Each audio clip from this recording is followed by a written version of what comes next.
며느리가 저를 가리키며 소리쳤습니다. 시어머니가 제 아이들을 때렸어요. 아동학대범이에요. 하지만 진실은 전혀 달랐습니다.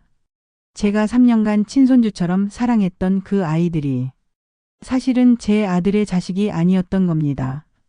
며느리의 불륜으로 태어난 다른 남자의 아이들이었죠. 그런데도 그 여자는 뻔뻔하게 제 아들 명의의 재산을 요구했고 저를 아동학대범으로 몰아 집에서 쫓아내려고 했습니다. 어떻게 이런 일이 가능할까요? 과연 저는 이 모든 진실을 발견하고 정의를 되찾을 수 있었을까요? 안녕하세요, 여러분. 저는 한정숙입니다. 올해 65세로 평생을 성실하게 살아온 평범한 주부였습니다. 그런데 3년 전 교통사고로 하나뿐인 아들을 잃고 난 후 제 인생은 예상치 못한 지옥으로 변해버렸습니다. 지금부터 여러분께 들려드릴 이야기는 실화를 바탕으로 한 충격적인 사건입니다. 가족이란 이름으로 자행되는 배신과 거짓말, 그리고 끝내 승리한 진실의 이야기를 들려드리겠습니다. 이런 이야기를 더 듣고 싶으시다면 구독과 좋아요, 그리고 알림 설정 부탁드립니다. 많은 분들이 비슷한 상황에서 도움을 받으실 수 있을 겁니다. 그럼 지금부터 시작하겠습니다. 3년 전까지만 해도 저희 집은 평범하지만 행복한 가정이었습니다. 남편을 일찍 여의고 혼자 키운 아들 민호가 착한 여자를 만나 결혼해서 예쁜 손주들까지 낳아주었으니까요. 아들 민호는 정말 효자였습니다. 아버지 없이 자란 아이라 그런지 더욱 어머니를 사랑해 주었어요. 결혼 후에도 매주 안부 전화는 빠뜨리지 않았고 명절이나 생일 때면 항상 저를 챙겨주었죠. 며느리 박서연도 처음엔 정말 좋은 아이라고 생각했습니다. 예의 바르고 상냥했거든요. 결혼식 때 제게 인사하며 어머님, 오빠만큼 어머님도 잘 모시겠습니다 라고 했던 그 말이 아직도 기억납니다. 첫 손주 지우가 태어났을 때의 기쁨이란 정말 말로 표현할 수 없었어요. 민호가 저를 병원으로 데려와서 갓 태어난 지우를 안겨주던 그 순간 저는 세상을 다 가진 기분이었습니다. 엄마, 우리 지우 정말 예쁘죠? 엄마 닮았나 봐요. 민호가 환하게 웃으며 했던 그 말이 지금 생각해보니 참 아이러니합니다. 지우는 정말로 제 아들을 닮지 않았거든요. 당시엔 그저 며느리를 닮았나 보다 했는데 2년 후 둘째 하은이도 태어났고 저희는 정말 화목한 가족이 되었습니다. 민호는 회사에서 승진도 하고 서연은 육아에 전념하며 아이들을 잘 키웠어요.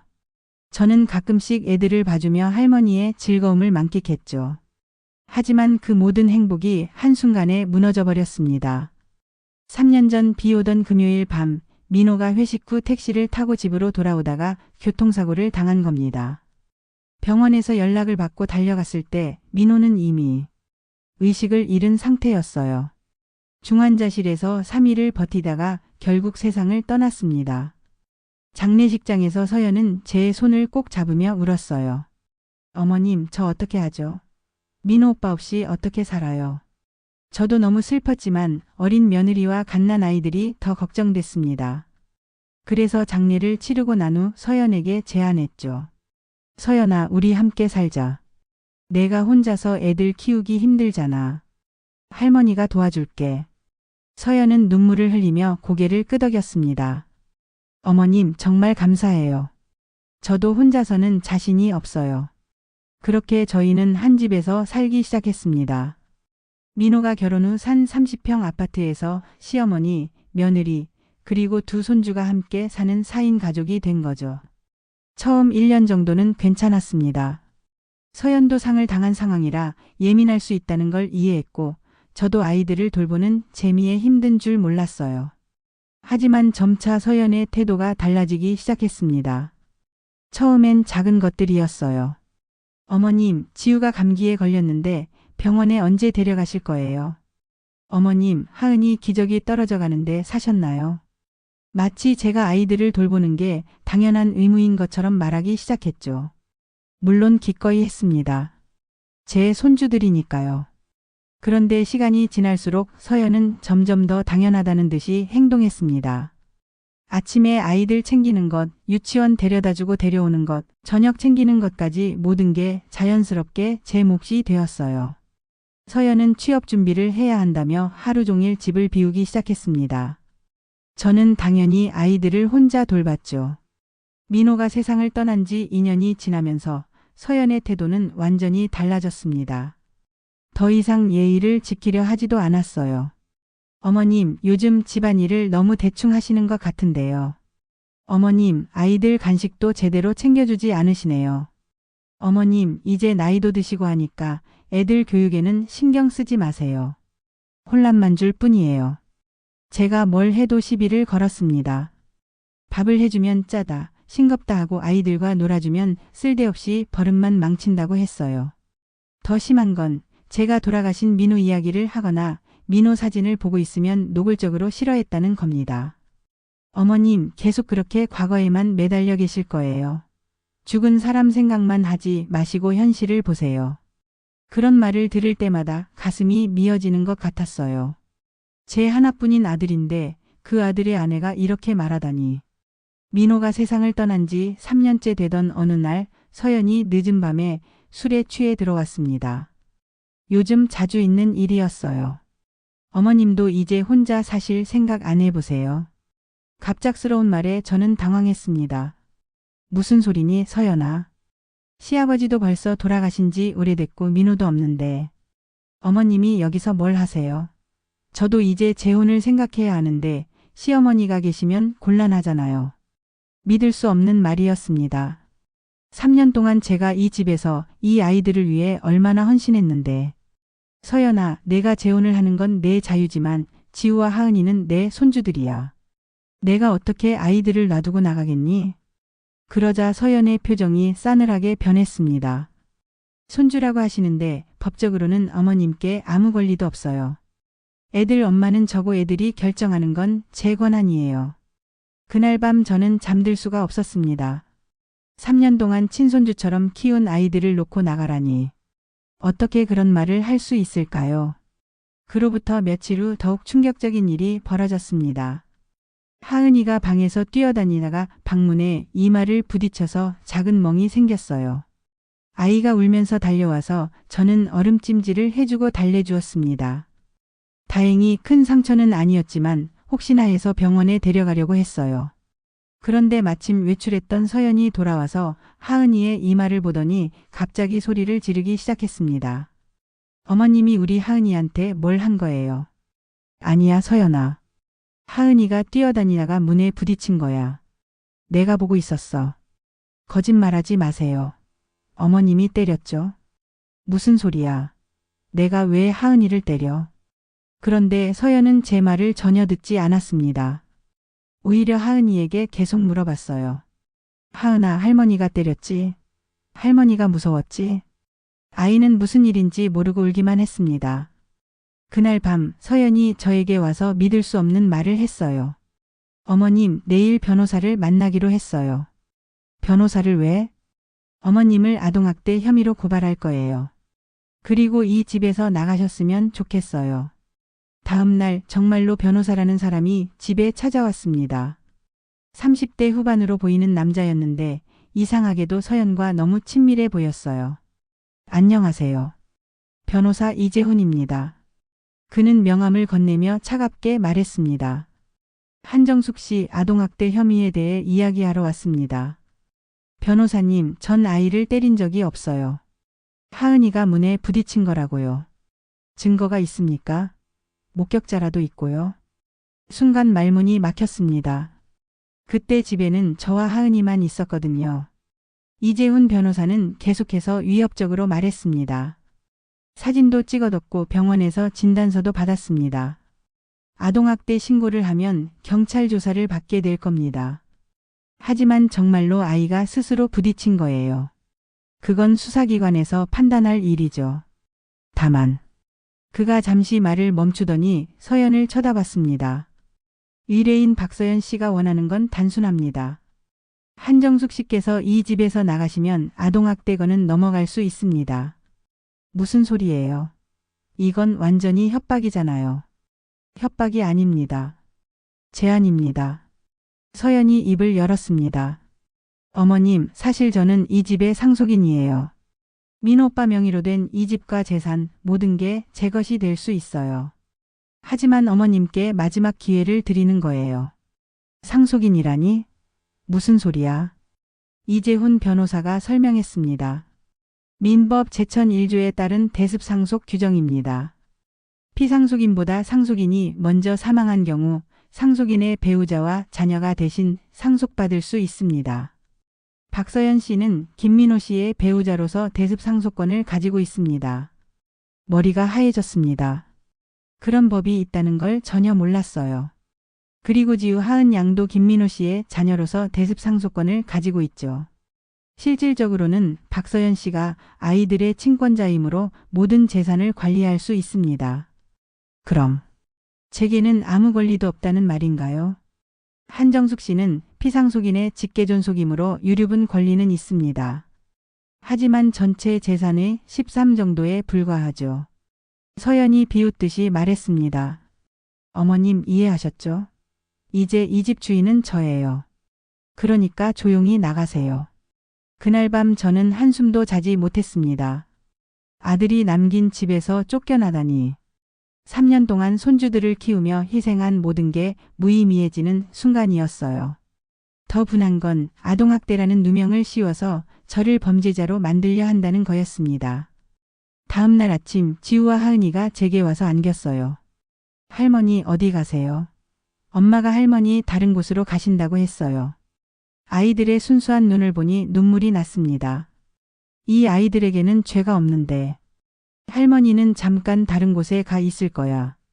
지우와 하은이 건강하게 잘 지내야 해. 싫어요. 할머니랑 같이 살고 싶어요. 아이들이 울면서 매달렸지만 서연이 나타나서 아이들을 떼어냈습니다. 애들아, 할머니는 이제 여기서 살 수 없어. 할머니가 나쁜 일을 했거든. 무슨 소리를 하는 거니? 아이들 앞에서 그런 말을. 사실을 말하는 거예요.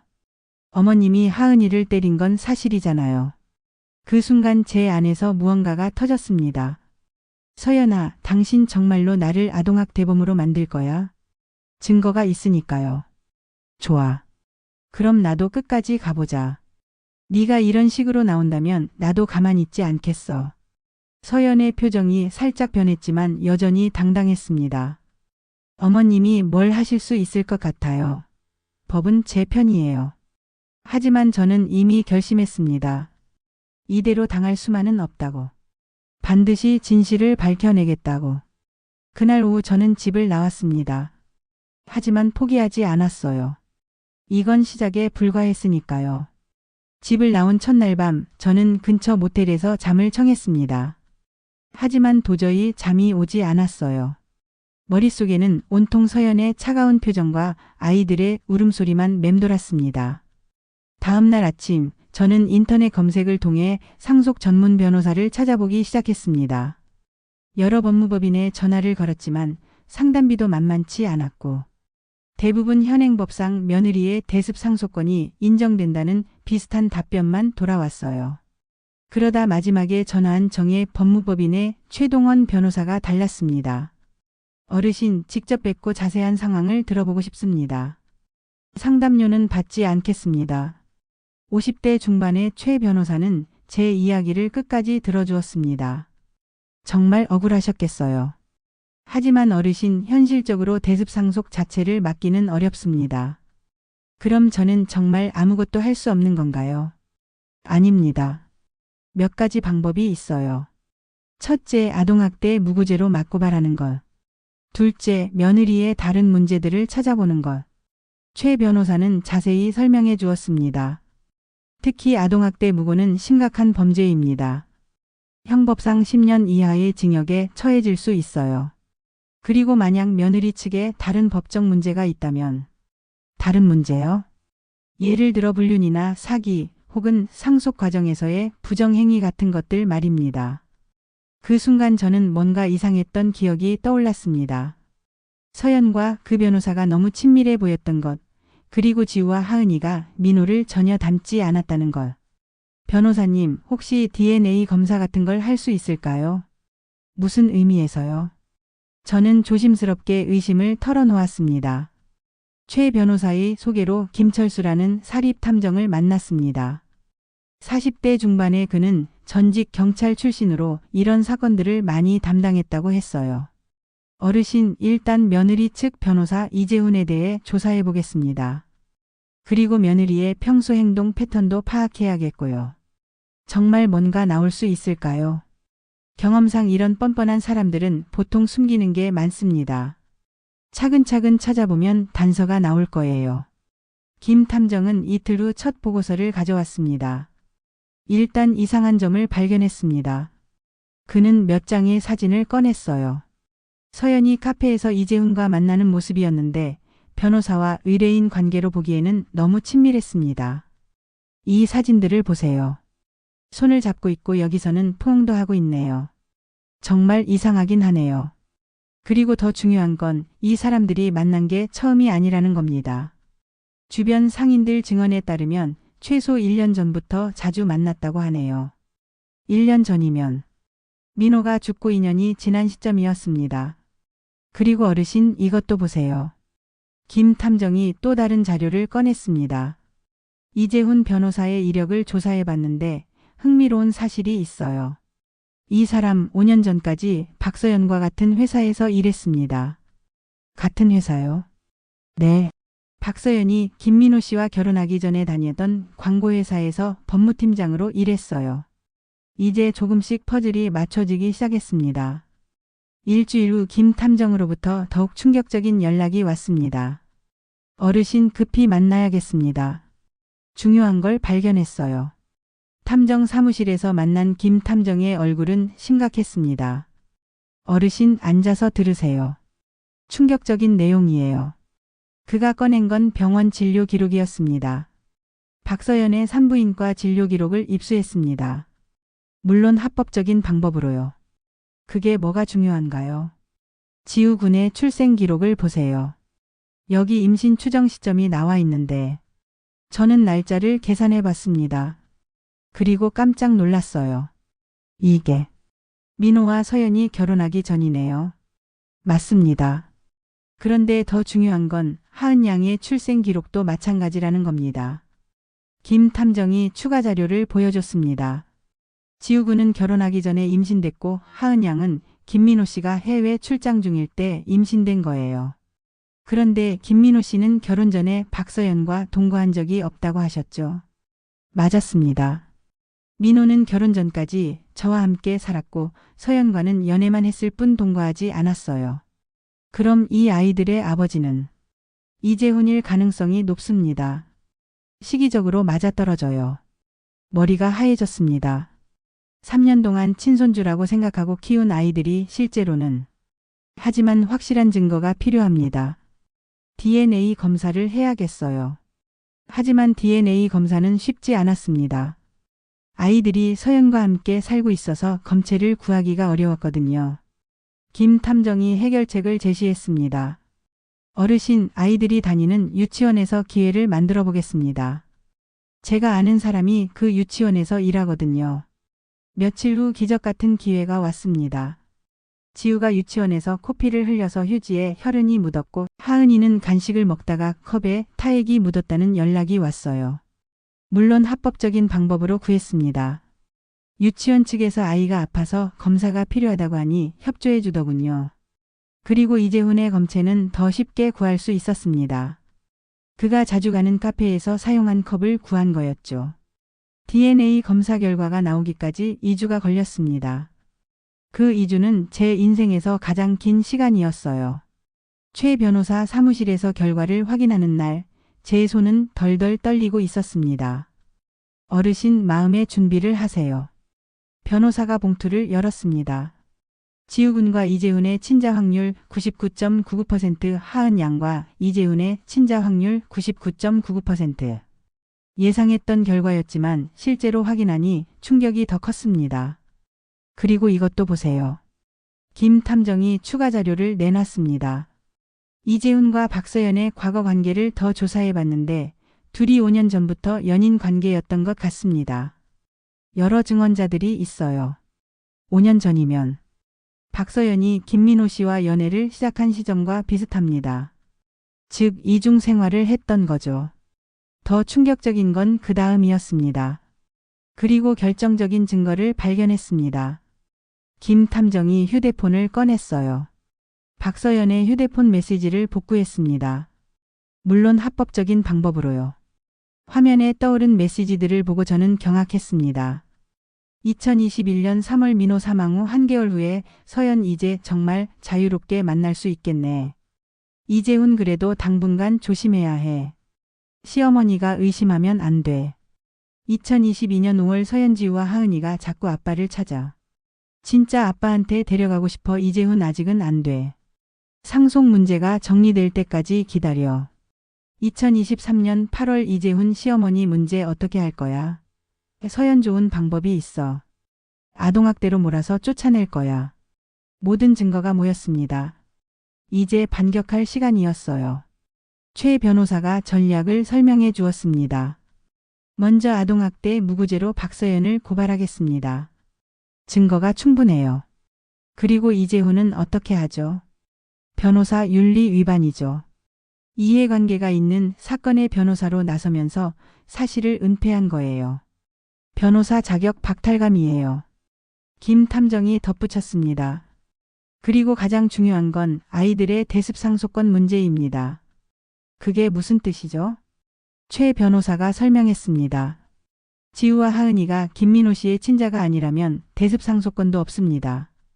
박서연만 배우자로서의 상속권을 가지고 있을 뿐이죠. 그럼 제가 상속받을 수 있다는 건가요? 그렇습니다. 친자가 없다면 어르신이 직계존속으로서 상속인이 됩니다. 하지만 복잡한 감정이 들었어요. 3년 동안 사랑했던 아이들이 실제로는 제 손주가 아니라는 사실이 아직도 받아들여지지 않았거든요. 하지만 서연도 가만히 있지 않았습니다. 저희가 조사하고 있다는 걸 눈치챘는지 먼저 아동학대 신고를 했어요. 어느 날 아침 경찰이 제가 머물던 모텔로 찾아왔습니다. 한정숙 씨 아동학대 혐의로 조사를 받으셔야 합니다. 경찰서에서의 조사는 모욕적이었습니다. 할머니께서 손녀를 때리셨다고 하는데 사실인가요? 아닙니다. 아이가 스스로 부딪힌 거예요. 그런데 목격자도 없고 증거도 없네요. 증거는 있습니다. 저는 최 변호사가 준비한 자료들을 제출했습니다. 하은이가 다친 날의 홈캠 영상, 그리고 무엇보다 서연과 이재훈의 메시지 내용들이었어요. 이게 뭔가요? 며느리가 저를 모함하기 위해 미리 계획한 거라는 증거입니다. 담당 형사의 표정이 변했습니다. 경찰 조사가 진행되는 동안 저희도 준비를 마쳤습니다. 모든 증거를 정리하고 법정에서 사용할 자료들을 준비했어요. 그런데 예상치 못한 일이 일어났습니다. 지우가 유치원에서 갑자기 열이 나서 병원에 입원하게 된 거예요. 서연이 저에게 전화를 걸어왔습니다. 어머님, 지우가 많이 아파요. 병원에 와주세요. 3년 만에 듣는 간청하는 목소리였습니다. 저는 망설였지만 결국 병원으로 갔어요. 아무리 혈연이 아니라고 해도 3년 동안 키운 아이인데 어떻게 모른 척할 수 있겠어요. 병원 복도에서 서연과 마주쳤습니다. 처음 보는 초췌한 모습이었어요. 어머님, 와주셔서 감사해요. 지우는 어때? 많이 좋아졌어요. 어머님을 보고 싶어 해요. 병실에 들어가니 지우가 반갑게 웃으며 손을 흔들었습니다. 할머니. 그 순간 가슴이 미어지는 것 같았어요. 이 아이에게는 아무 죄가 없는데. 지우가 잠든 후 서연이 저에게 말했습니다. 어머님, 저 잘못했어요. 이제 다 알고 계시죠? 지우와 하은이 아빠가 누군지. 저는 아무 말하지 않았습니다. 처음엔 그냥 실수였어요. 재훈이와 헤어지고 민호 오빠를 진심으로 사랑하려고 했어요. 근데 뭐? 임신한 걸 알았을 때 누구 아이인지 확신할 수 없었어요. 그래서 DNA 검사를 했는데 서연이 고개를 숙였습니다. 재훈이 아이였어요. 하지만 이미 민호 오빠와 결혼 준비를 하고 있었고 차마 말할 수 없었어요. 그래서 3년 동안 거짓말을 한 거야. 죄송해요. 정말 죄송해요. 하지만 사과로 모든 게 해결될 수는 없었습니다. 다음 날 서연과 이재훈이 최 변호사 사무실로 찾아왔습니다. 합의를 하고 싶습니다. 이재훈의 얼굴은 초췌했어요. 변호사 자격을 잃을 위기에 처해 있었거든요. 어떤 합의를 말하는 건가요? 최 변호사가 차갑게 물었습니다. 아동학대 고발을 취하해 주시면 상속 재산을 반반씩 나누겠습니다. 반반이요? 저는 화가 났습니다. 3년 동안 거짓말로 속이고 제 아들이 다른 남자 아이들을 자기 자식인 줄 알고 사랑하게 만들고 그런 짓을 해놓고 반반이라고요. 서연이 울기 시작했습니다. 어머님, 저도 어쩔 수 없었어요. 그때는 정말 어렵고. 어쩔 수 없다고? 그럼 내 아들한테 진실을 말했어야지. 이재훈이 입을 열었습니다. 한정숙 씨, 우리도 절박해요. 제가 변호사 자격을 잃으면 애들을 어떻게 키워요? 그건 당신들이 알아서 할 일이고 왜 제가 신경 써야 해요? 최 변호사가 정리했습니다. 합의는 불가능할 것 같군요. 법정에서 뵙시다. 하지만 법정으로 가기 전에 또 다른 진실이 밝혀졌습니다. 김 탐정이 추가 조사 결과를 가져온 거였어요. 어르신, 더 큰 문제를 발견했습니다. 또 뭔가요? 박서연이 김민호 씨 몰래 민호 씨 명의로 대출을 받았어요. 총 5천만 원 정도 되는데 이재훈의 사업자금으로 사용한 것 같습니다. 뭐라고요? 사문서 위조죄에 해당합니다. 그리고 사기죄도 성립할 수 있고요. 이제 서연의 범죄는 아동학대 무고뿐만 아니라 사문서 위조, 사기까지 더해졌습니다. 그리고 더 심각한 건 이 대출금이 아직 남아있다는 겁니다. 상속 재산에서 변제해야 할 부채죠. 모든 준비가 끝나고 본격적인 법정 투쟁을 앞둔 어느 날 서연이 혼자 저를 찾아왔습니다. 어머님, 마지막으로 부탁드려요. 무슨 부탁? 지우와 하은이만은. 제발 지우와 하은이만은. 서연이 무릎을 꿇고 울기 시작했습니다. 애들한테는 죄가 없어요. 제가 잘못한 거예요. 애들만은 제발. 저도 마음이 아팠습니다. 아무리 혈연이 아니라고 해도 3년 동안 키운 정이 있었거든요. 서연아, 난 아이들한테 해코지할 생각은 없어. 하지만 내가 한 일에 대한 책임은 져야지. 드디어 법정에 서는 날이 왔습니다. 아동학대 무고 사건과 상속 분쟁이 함께 진행되었어요. 법정에 들어서는 순간 서연의 얼굴을 보니 복잡한 감정이 들었습니다. 한때는 가족이라고 생각했던 사람들인데. 하지만 저는 이미 결심했습니다. 진실은 반드시 밝혀져야 한다고. 검사가 기소장을 낭독하기 시작했습니다. 피고인 박서연은 2024년 10월 15일 허위 사실을 신고하여 한정숙 씨를 아동학대 혐의로 무고한 사실. 재판이 시작되었습니다. 재판부에는 50대 중반의 엄숙한 판사님이 계셨습니다. 방청석에는 몇 명의 기자들과 민호의 친구들도 와 있었어요. 검사가 먼저 입을 열었습니다. 재판장님, 이 사건은 단순한 아동학대 무고가 아닙니다. 피고인 박서연은 3년간 거대한 사기극을 벌인 것입니다. 이재훈 대신 새로 선임한 서연의 변호사가 반박했습니다. 재판장님, 검사 측의 주장은 과도한 추정에 불과합니다. 하지만 검사는 차근차근 증거를 제시했습니다. 먼저 DNA 검사 결과를 보겠습니다. 스크린에 DNA 검사 결과가 나타났습니다. 방청석에서 웅성거리는 소리가 들렸어요. 김지우, 김하은 두 아동 모두 이재훈과 99.99%의 친자 관계가 확인되었습니다. 반면 사망한 김민호 씨와는 혈연 관계가 전혀 없습니다. 판사님이 심각한 표정을 지었습니다. 피고인 측에서는 이에 대해 어떻게 설명하시겠습니까? 서연의 변호사가 당황하며 답했습니다. 그 부분에 대해서는. 검사가 계속했습니다. 더욱 심각한 것은 피고인이 이 사실을 알고 있었다는 점입니다. 화면에 서연과 이재훈의 메시지 내용들이 나타났습니다. 이 메시지들을 보시면 피고인이 아이들의 친부가 누군지 정확히 알고 있었고 심지어 김민호 씨 사망 후 이제 자유롭게 만날 수 있다고 표현하기까지 했습니다. 방청석에서 탄식 소리가 들렸습니다. 민호의 친구들이 충격을 받은 표정이었어요. 검사는 아동학대 무고 부분으로 넘어갔습니다. 피고인은 한정숙 씨를 집에서 내쫓기 위해 치밀하게 계획된 무고를 저질렀습니다. 홈 CCTV 영상이 재생되었습니다. 하은이가 혼자 뛰어다니다가 문에 부딪히는 모습이 선명하게 나왔어요. 영상에서 보듯이 김하은 아동은 스스로 부딪힌 것입니다. 그런데 피고인은 이를 고의적으로 아동학대로 조작했습니다. 그리고 결정적 증거가 나왔습니다. 더욱 악질적인 것은 피고인이 이재훈과 미리 계획했다는 점입니다. 서연과 이재훈의 메시지가 다시 나타났습니다. 이재훈 시어머니 문제 어떻게 할 거야? 서연 좋은 방법이 있어. 아동학대로 몰아서 쫓아낼 거야.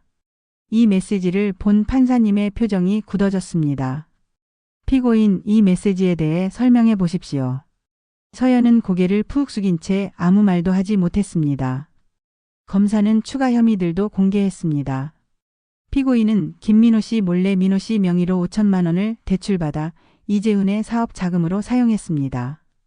관련 서류들이 증거로 제시되었습니다.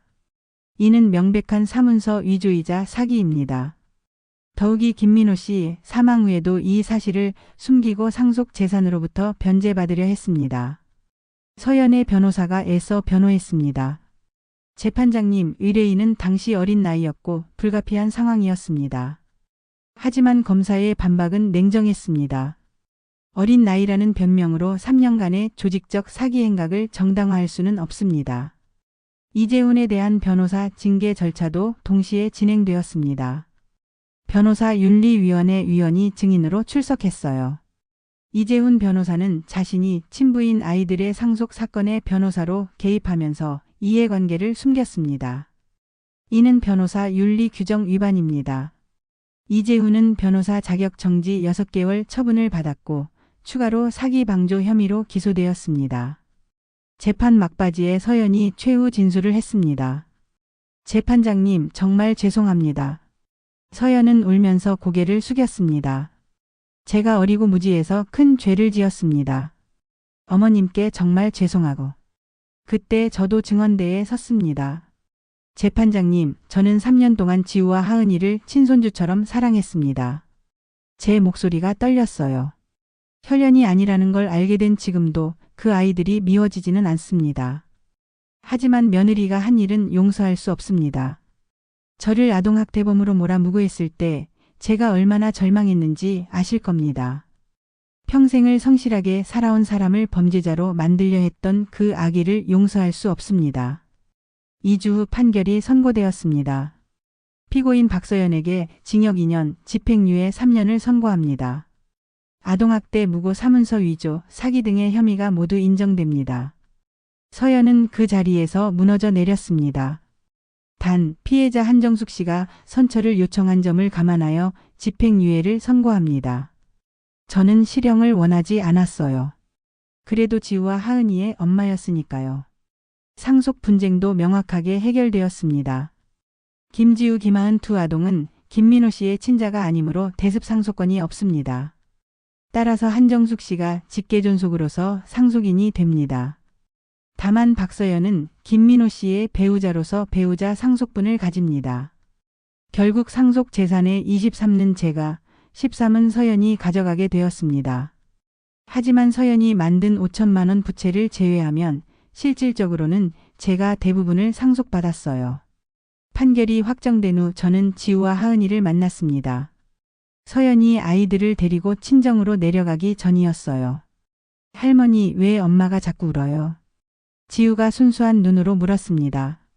엄마가 잘못한 게 있어서 그래. 하지만 지우와 하은이는 잘못이 없어. 할머니, 우리 또 만날 수 있어요?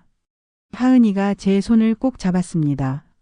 가슴이 미어졌지만 저는 웃으며 대답했어요. 언제든지 할머니가 보고 싶으면 연락해. 할머니는 항상 지우와 하은이를 사랑해. 이재훈은 결국 친부로서의 책임을 지게 되었습니다. 양육비도 지급해야 했고 아이들과의 면접 교섭권도 행사하게 되었어요. 하지만 그는 변호사 자격을 잃고 경제적으로 어려워졌습니다. 아이러니하게도 거짓으로 얻으려던 재산은 결국 자신들의 몫이 아니었던 거죠. 서연은 집행유예 선고 후 아이들과 함께 강원도 친정으로 내려갔습니다. 하지만 친정 부모님도 딸의 행동에 크게 실망해서 냉대했다고 해요. 무구전과가 생긴 서연은 취업도 어려워졌습니다. 결국 친정에서 작은 식당을 하며 아이들을 키우고 있다고 들었어요. 저는 민호가 남긴 집에서 혼자 살기 시작했습니다. 3년 만에 찾은 평화였어요. 상속받은 재산의 일부로 정예 복지재단을 설립했습니다. 저와 같은 피해를 당한 노인분들을 돕는 재단이었어요. 특히 무고 피해자들을 위한 법률 지원과 가족에게 배신당한 노인들을 위한 상담 서비스를 제공했습니다. 재단 활동을 하면서 많은 분들을 만났습니다. 저와 비슷한 상황을 겪은 분들이 정말 많더라고요. 그분들과 이야기하면서 깨달은 게 있어요. 진정한 가족은 혈연이 아니라 진심에서 나온다는 것을요. 지우와 하은이와는 혈연이 아니었지만 3년 동안의 사랑은 진짜였습니다. 그 사랑까지 부정할 필요는 없다고 생각해요. 반면 서연은 법적으로는 며느리였지만 진심으로 가족을 대하지 않았죠. 가끔 민호 사진을 보면서 생각합니다. 만약 민호가 살아있었다면 어떻게 되었을까요? 아마 진실을 알게 되면 큰 충격을 받았겠지만 그래도 아이들은 계속 사랑했을 것 같아요. 그런 아이였거든요. 민호야, 엄마가 너를 위해 정의를 되찾았다. 이제 편히 쉬어라. 민호 제사 때마다 그렇게 말해요. 아이들과는 가끔 연락합니다. 서연이 제가 나쁜 사람이 아니라고 아이들에게 말해준 것 같아요. 지우는 초등학교에 잘 적응했고 하은이도 건강하게 크고 있다고 해요. 가끔 아이들이 직접 전화를 걸어와서 안부를 묻곤 합니다. 할머니, 저 학교에서 상 받았어요. 지우의 밝은 목소리를 들으면 여전히 가슴이 따뜻해집니다. 아이들을 위해 교육비 지원 계좌를 만들어뒀어요. 이재훈이 양육비를 제대로 주지 않을 때를 대비해서 말이죠. 혈연은 아니지만 3년 동안 키운 정은 그대로 남아있으니까요. 이 사건은 언론에도 큰 관심을 받았습니다. 특히 현행 상속법의 허점과 무고죄의 심각성에 대한 사회적 논의가 활발해졌어요. 저도 몇 차례 언론 인터뷰에 응했습니다. 비슷한 피해를 당할 수 있는 분들에게 도움이 되고 싶어서였어요. 무엇보다 중요한 건 진실을 포기하지 않는 것입니다. 아무리 힘들어도 정의는 반드시 승리한다는 믿음을 잃지 마세요. 이 사건을 함께 해결한 최동원 변호사와는 지금도 좋은 관계를 유지하고 있습니다. 재단 운영에도 많은 도움을 주고 계세요. 어르신 덕분에 저도 변호사로서 보람을 느꼈습니다. 정의가 승리하는 걸 직접 보니까 뿌듯하더라고요. 최 변호사는 이후에도 무고 피해자들을 적극적으로 도와주고 있습니다. 김철수 탐정도 이 사건 이후 유명해졌어요. 가족 내 사기나 불륜 사건을 전문으로 하는 탐정으로 인정받게 되었죠. 어르신, 이 사건 덕분에 제 인생이 바뀌었어요. 정말 의미 있는 일을 한 것 같아서 보람됩니다. 지금도 재단에서 의뢰하는 사건들을 맡아서 도와주고 계십니다. 요즘 저는 평온한 일상을 보내고 있습니다. 오전에는 재단 일을 보고 오후에는 독서나 산책을 즐겨요. 특히 같은 아파트에 사시는 독거노인분들과 친해져서 함께 시간을 보내곤 합니다. 서로의 처지를 이해하니까 더 깊은 대화를 나눌 수 있어요. 정숙 씨 덕분에 우리도 용기가 생겨요. 무슨 일이 있어도 포기하지 않고 싸워야겠다는 생각이 들어요. 이웃 할머니가 하신 말씀입니다. 가끔 사람들이 물어봅니다. 그래도 손주들과 헤어지게 되어 후회되지 않으세요? 전혀 후회하지 않습니다. 진실을 밝히지 않았다면 저는 평생 거짓 속에서 살았을 거예요. 그리고 며느리와 같은 사람들이 계속해서 다른 피해자들을 만들었을 테고요. 물론 아이들과 헤어진 건 아쉽죠. 하지만 연락은 계속하고 있고 언젠가 아이들이 커서 진실을 이해할 수 있게 되면 더 좋은 관계를 가질 수 있을 거라고 생각해요. 이 모든 일을 겪으면서 깨달은 게 있습니다. 첫째, 가족이라는 이름으로 모든 걸 참고 넘어가서는 안 된다는 것입니다. 잘못된 건 잘못되었다고 말해야 해요. 둘째, 진실은 언젠가 반드시 드러난다는 것입니다. 아무리 교묘하게 숨기려 해도 결국은 밝혀지게 되어 있어요. 셋째, 정의를 위해 싸우는 건 결코 헛되지 않다는 것입니다. 비록 힘들고 외로운 싸움이었지만 포기하지 않았기에 승리할 수 있었어요. 이제 저에게는 새로운 목표가 생겼습니다. 제가 겪은 것과 같은 일을 당하는 분들이 더 이상 생기지 않도록 하는 것, 그리고 혹시라도 비슷한 상황에 처한 분들이 계시다면 용기를 내어 싸울 수 있도록 돕는 것입니다. 재단을 통해서 그리고 제 경험담을 통해서 많은 분들에게 도움이 되고 싶어요. 지금 이 순간에도 어딘가에서는 저와 같은 상황에 처한 분들이 계실 겁니다. 가족에게 배신당하고 거짓 누명을 쓰고 절망에 빠진 분들 말이에요. 그분들에게 말씀드리고 싶습니다. 포기하지 마세요. 진실은 반드시 승리합니다. 아무리 강한 거짓말도 진실 앞에서는 무너지게 되어 있어요. 시간이 걸릴 수도 있고 힘든 과정을 거쳐야 할 수도 있지만 끝까지 포기하지 않는다면 반드시 정의를 되찾을 수 있습니다. 저의 이야기가 여러분에게 조금이나마 힘이 되었기를 바랍니다. 그리고 기억하세요. 진정한 가족은 혈연이 아니라 진심에서 나온다는 것을. 서로를 진심으로 사랑하고 존중하는 관계야말로 진정한 가족이라는 것을 말이에요. 감사합니다.